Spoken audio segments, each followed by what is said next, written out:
बढ़ते आगे, बिहार के शिक्षकों ने अपनी मांगों को लेकर एकजुटता दिखाते हुए पटना में सम्मेलन का आयोजन किया है और लंबित मांगों को पूरा करने की गुहार लगाई। बीएसटीए गुट की तरफ से आईएमए हॉल में सम्मेलन बुलाया गया, जिसके जरिए शिक्षकों ने सेवा निरंतरता, प्रोन्नति, बचे शिक्षकों का स्थानांतरण, हेड टीचर, हेड मास्टर की चॉइस पोस्टिंग की मांग की है। शिक्षकों ने एक तरह से चेतावनी भी दे डाली है कि आगे चुनाव है, अगर मांगे पूरी नहीं होती है तो शिक्षक भी जवाब देंगे।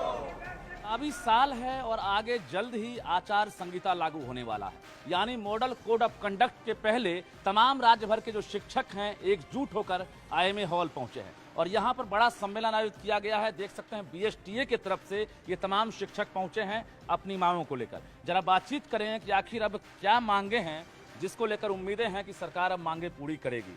क्या लग रहा है, क्या सम्मेलन का मकसद है? सम्मेलन का मुख्य उद्देश्य ये है कि जो अलग अलग कोटि में बांटा गया है, पूर्व से निर्धारित है कि शिक्षकों को सहायक शिक्षक का दर्जा देना है, तो विशिष्ट शिक्षक, विद्यालय अध्यापक, ये आप देखें जो फिजिकल टीचर हैं उनको एक अलग नाम दे के उनको करा, तो हम लोगों का है कि एक संवर्ग हो। स्थानांतरण जो अभी चल रहा है उसमें है कि बहुत सारे लोग छूट गए हैं, उनके साथ जो भेदभाव हुआ है तो आदरणीय एससीएस महोदय से हम लोग को उम्मीदें हैं कि वो उसको देखते हुए करेंगे। प्रधान शिक्षक, प्रधान अध्यापक का जो मुद्दा है उसमें बहुत सारे लोगों को दूर दूर के जिलों में भेज दिया गया है, जबकि उनके अपने ज़िले में सीटें खाली हैं, तो सहानुभूतिपूर्वक विचार करते हुए उनके साथ उनका सामंजन हो। और जो हम लोग का वेतन इंक्रीमेंट है, सुप्रीम कोर्ट में सरकार ने कहा था कि 40% बढ़ाएंगे, कोविड का हवाला देके 15% ही हम लोग का बढ़ा था। इतनी बड़ी एक तरह से बैठक कहिए, सम्मेलन कहिए, तमाम शिक्षक ऐसे मौसम में भी पहुंचे हैं।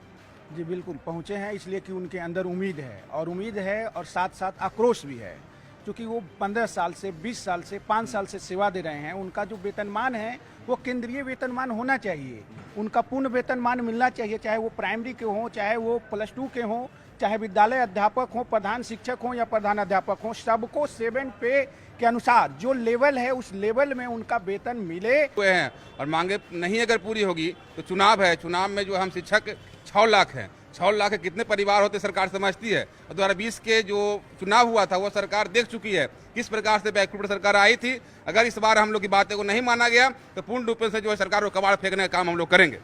सरकार भी चुनावी समीकरण के जोर घटाव में जुट गई है, तो शिक्षक भी एक तरह से सरकार को अल्टीमेटम देने में लग गए हैं, यानी इस अगस्त के महीने में बहुत कुछ तय हो जाएगा। उम्मीद यही है कि 15 अगस्त को पटना के गांधी मैदान से जो चीज़ें अभी सामने नहीं आई है, सीएम नीतीश कुमार उन चीज़ों की घोषणा करेंगे और साफ तौर से शिक्षक कह रहे हैं जो वादा किया था वो निभाना पड़ेगा।